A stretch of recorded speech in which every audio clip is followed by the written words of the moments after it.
I didn't hear that. It must have been rude. Don't do it again. So, seeking for further amusement, they paid and went into the zoo, where the lions and tigers and camels and old ale and sandwiches too. There were one great big lion called Wallace. His nose were all covered with scars. He lay in somnolent posture to the side of his face on the bars. Now Albert had heard about lions, how they was ferocious and wild.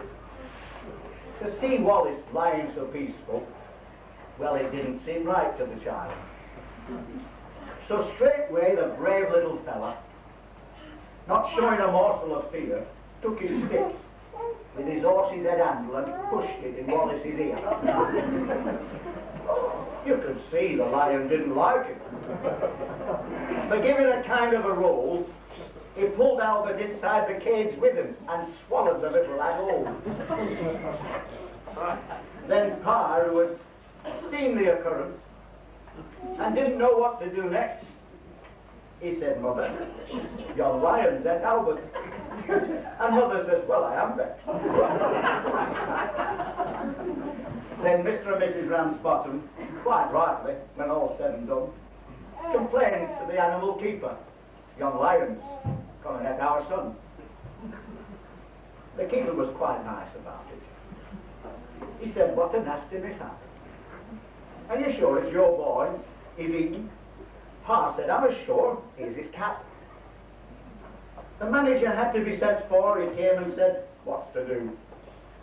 Pa said, "Young lion's at Albert, and him in his Sunday clothes too." Then Mother said, right, young fella, I think it's a shame and a sin for our lion to go and eat Albert after we've paid to come in." The manager wanted no trouble. He took out his purse right away, saying how much to settle the matter. And Pa said, "How much do you usually pay?"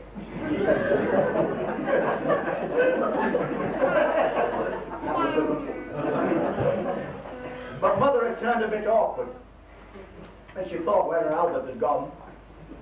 She said, "No, someone's got to be summoned." So that was decided upon. Then off they went to the police station in front of the magistrate chap. They told him what happened to Albert and proved it by showing his cat. The magistrate gave his opinion. No one was really to blame, and he said that he hoped the Ramsbottoms would have further sons to their name. At that, Mother got proper blazing. "And thank you, sir, kindly," said she. "What, waste all our lives raising children to feed ruddy lions? Not me."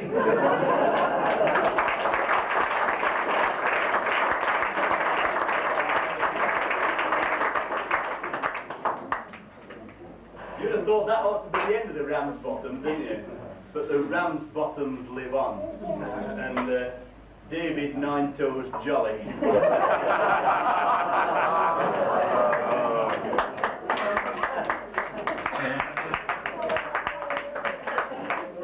You've heard how young Albert Ramsbottom up at zoo in the Blackpool last year. With a stick with an horse's head handle, give a lion a poke in the ear. Well, the name of the lion was Wallace, as you heard. The poke in the ear made him wild. Before he could say Bob to Ruckle, he'd up and he'd eaten the child. He was sorry the moment he'd done it. With children, he'd always been chums. Besides, he'd no teeth in his nose and couldn't chew out on gums.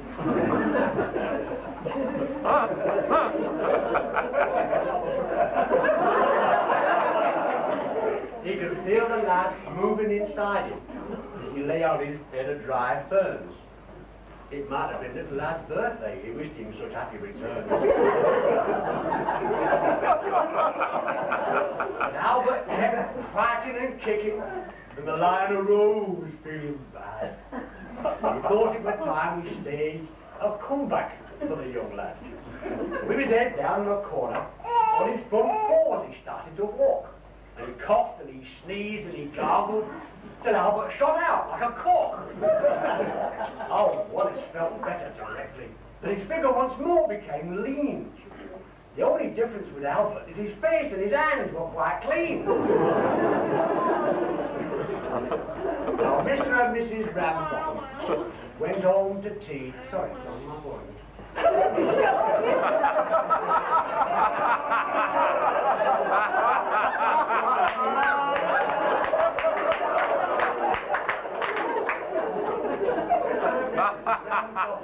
Anybody else yawned? Mr. and Mrs. Ramsbottom went home to tea, feeling blue. And Ma said, I fell down now.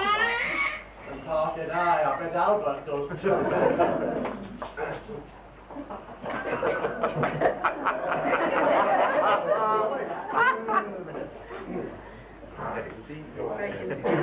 Said Ma, it just goes to show you, the future is never revealed. If I'd known we was going to lose him, well, I'd not had his boots sold and healed. Pa said, let's look on the bright side. What can't be helped must be endured. Every cloud has a silvery lining. And we did have young Albert, to be sure. A knock at the door came that moment, when Pa these kind words did speak.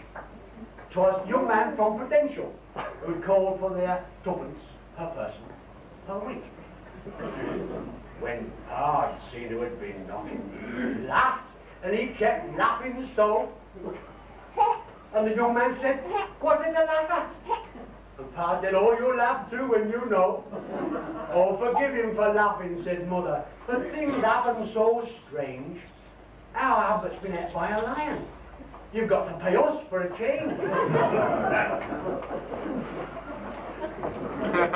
Said young fella from Prudential.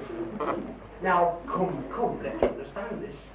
You don't mean to say that you've lost him? Oh, no, said Mother. We know where he is.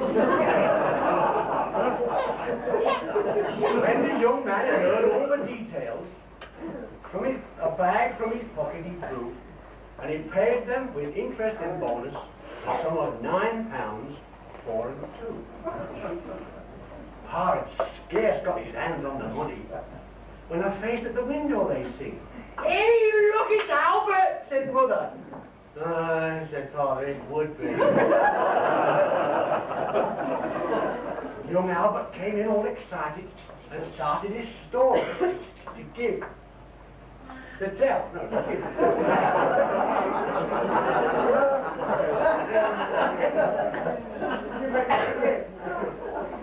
To give. I know it's off by heart.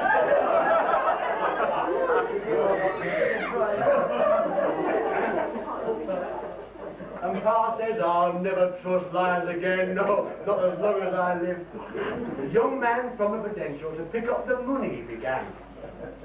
And Pa said, hey, just a minute, don't be in such a hurry, young man. And giving young Albert a shilling, he said, here, pop off back to the zoo. Here's your stick with the horses that handle. Go and see what the tigers can do.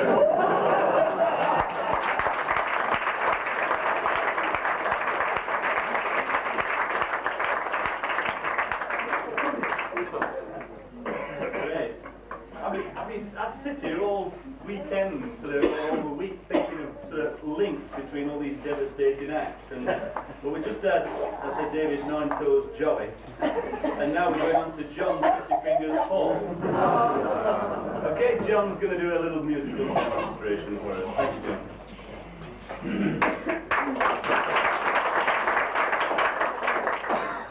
Thought you might like to see and possibly hear my latest acquisition.